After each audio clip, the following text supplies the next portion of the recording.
Évangile de Jésus-Christ selon saint Marc, chapitre 10, versets 32 à 45.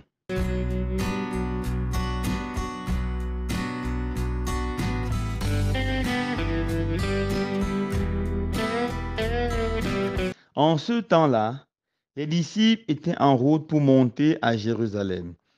Jésus marchait devant eux. Il était saisi de frayeur et ceux qui suivaient étaient aussi dans la crainte. Prenant de nouveau les 12 auprès de lui, il se mit à leur dire ce qui allait lui arriver. Voici que nous montons à Jérusalem. Le Fils de l'homme sera livré aux grands prêtres et aux scribes. Ils le condamneront à mort. Ils le livreront aux nations païennes qui se moqueront de lui, cracheront sur lui, le flagelleront et le tueront. Et 3 jours après, il ressuscitera. Alors Jacques et Jean, les fils de Zébédée, s'approchèrent de Jésus et lui disent, Maître, ce que nous allons te demander, nous voudrions que tu le fasses pour nous. Il leur dit, que voulez-vous que je fasse pour vous?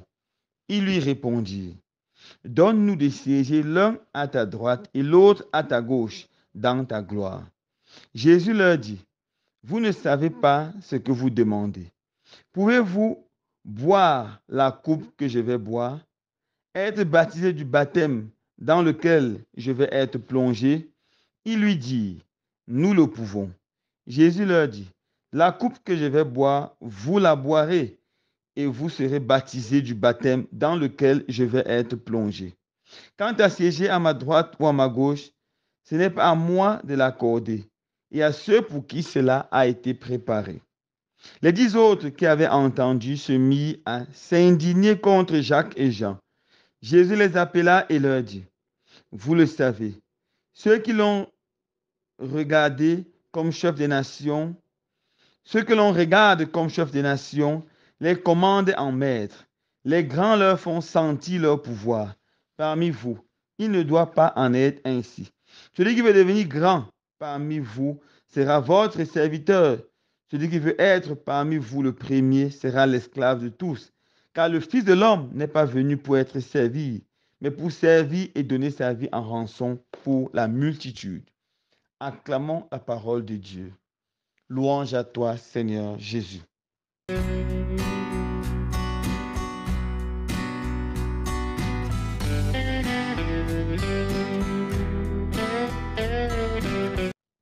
Frères et sœurs bien-aimés, dans l'évangile de ce jour, saint Marc nous présente Jésus en route vers Jérusalem. Jésus aborde un sujet vraiment sensible. En fait, c'est même le sujet le plus sensible que Jésus a abordé pendant sa vie. Il parle de sa passion, douloureuse passion, de sa future mort et surtout de sa glorieuse résurrection. Pendant qu'il annonce tout le mystère pascal, les apôtres sont distraits. Ils écoutent sans comprendre. En fait, ils sont distraits car ils sont entre eux en train de réfléchir sur qui est le plus grand. C'est la question qui taraude leur esprit. Qui est le plus grand parmi nous? Qui est le plus grand parmi nous? C'est une question qui est souvent posée. Qui est le plus grand? Et qui est posée en fait chaque jour. Qui est le plus grand? Entre telle ou telle autre personne, qui est le plus grand? Entre le ministère des Sports et la FECAFOOT, qui est le plus grand? Entre le Moulinex et les condiments, qui est le plus grand? Dans une famille, entre le père et la mère, qui est le plus grand? Dans une communauté paroissiale, on réfléchit aussi souvent. Entre le curé, le président du conseil pastoral paroissial ou le vicaire, qui est le plus grand? Dans une société, entre le directeur général ou le trésorier, le caissier, l'économe, qui est le plus grand? Etc., etc. Dans une salle de classe, entre les enfants, les élèves, les étudiants, qui est le plus grand? Pendant que les apôtres se posent cette question, Jésus est en train de traiter un sujet important. Et plus tard, ce sont ses cousins qui s'approchent de lui, Jacques et Jean, et lui disent, Seigneur, fais que l'un de nous siège à ta droite et à ta gauche dans ton royaume, dans ta gloire. Il veut profiter du lien de famille avec Jésus pour devenir les plus grands, pour occuper la première place. Beaucoup de gens passent par le tribalisme pour occuper la première place, passent par la flagonnerie pour occuper la première place, passent par des voies non conformes, souvent douteuses et même souvent occultes pour être taxés d'être le plus grand ou les plus grands. Certaines personnes n'existent pas à entrer dans des sectes sataniques, diaboliques, faire des pratiques qu'on a même honte de décrire en plein jour parce qu'ils veulent être les plus grands, le plus riche, le plus puissant, le plus apprécié. Alors Jésus leur dit, dans ce monde, les grands font sentir leur pouvoir. Mais parmi vous, mes disciples, il n'en devra jamais être ainsi. Le plus grand parmi vous, c'est celui qui sert. Le plus grand parmi vous, c'est celui qui sert. Ce n'est pas celui qui réussit à être applaudi, apprécié par tous.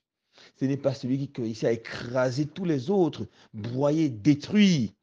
Ce n'est pas celui qui fait apparaître son ego. Ce n'est pas celui qui a toujours raison. Dans une famille, le plus grand, ce n'est pas celui qui frappe tout la main sur la porte ou celui ou celle qui va aller raconter tous les problèmes de la famille à gauche et à droite.